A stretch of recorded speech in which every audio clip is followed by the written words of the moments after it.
അപ്പോൾ ഇത് നമ്മൾ നമ്മുടെ സി പി യു ഫാൻ, അതുപോലെ തന്നെ റാം ഇട്ടിട്ടുണ്ട്. നമ്മളുടെ SMPS 24 പിന്നും അതിൻ്റെ വീക്കോറെല്ലാം കുത്തിയിട്ടുണ്ട്. NVMe SSD ആണ് ഇടാനുള്ള ഓപ്ഷൻ ഉണ്ടെങ്കിൽ നമ്മൾ കസ്റ്റമർ പറഞ്ഞേക്കുന്നത് ഇതിട്ടാൽ മതി എന്നാണ്. അപ്പോൾ നമ്മൾ വാങ്ങിച്ചത് സോളിഡ് സ്റ്റേറ്റ് ഡ്രൈവ് 2.5 ആണ്.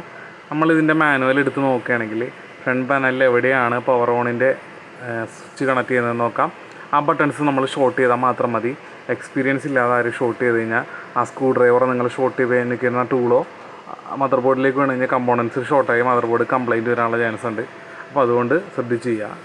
അപ്പോൾ നമ്മൾ കമ്പ്യൂട്ടർ അസംബിൾ ചെയ്യുന്ന കുറേ എക്സ്പീരിയൻസ് ആയതുകൊണ്ടും മാത്രമാണ് ഇങ്ങനെ ചെയ്യുന്നത് കേട്ടോ. അപ്പോൾ നമ്മൾ അത് ഷോർട്ട് ചെയ്ത് കഴിഞ്ഞാൽ നമ്മുടെ PC ഓൺ ആവുന്നതാണ്.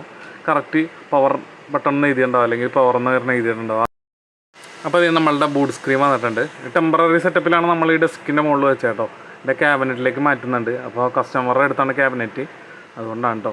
അപ്പോൾ ഇത് എല്ലാ സെറ്റിങ്സും കാണാം. അപ്പോൾ നമുക്ക് ആവശ്യമുള്ളതൊക്കെ എനേബിൾ ചെയ്യാം, അല്ലാത്തതൊക്കെ ഡിഫോൾട്ട് കീപ്പ് ചെയ്യാം. അപ്പോൾ നമുക്ക് ഇതിനകത്ത് പ്രത്യേകിച്ച് അങ്ങനെ ചെയ്യണമെന്നില്ല. ബൂട്ടിൻ്റെ പ്രിയോറിറ്റി UEFI ഒക്കെ മാറ്റേണ്ട ഓപ്ഷൻസ് മാത്രമേ ചെയ്യേണ്ടതെന്നുള്ളൂ. ബാക്കിയെല്ലാം നമ്മൾ അതുപോലെ തന്നെ വെക്കുകയാണ് കേട്ടോ. അപ്പോൾ ഇങ്ങനെ ഇത്രയൊക്കെ ഉള്ളൂ നമ്മൾ ചെയ്യാം. പ്രത്യേകിച്ചൊന്നും ചെയ്യാനൊന്നുമില്ല ഇതിനകത്ത്.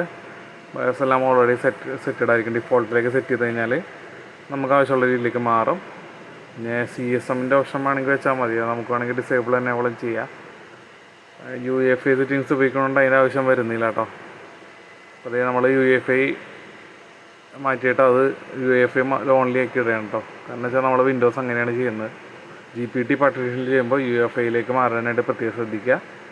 അപ്പോൾ അതിന് ശേഷം എന്ത് ചെയ്യും, നമ്മൾ ബാക്കി ഓപ്ഷൻസൊക്കെ ഒന്ന് ചെക്ക് ചെയ്യുവാണ്.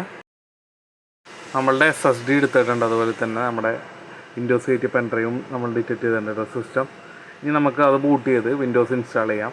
വിൻഡോസിൻ്റെ ഇൻസ്റ്റാളേഷൻ വീഡിയോ നമ്മൾ കുറേ ചെയ്തിട്ടുണ്ട്, അതുകൊണ്ട് പ്രത്യേകിച്ച് അതിനെക്കുറിച്ചൊന്നും പറയുന്നില്ല. ഇൻസ്റ്റാളേഷൻ ചെയ്തതിന് ശേഷം നമുക്ക് കാണാവേ.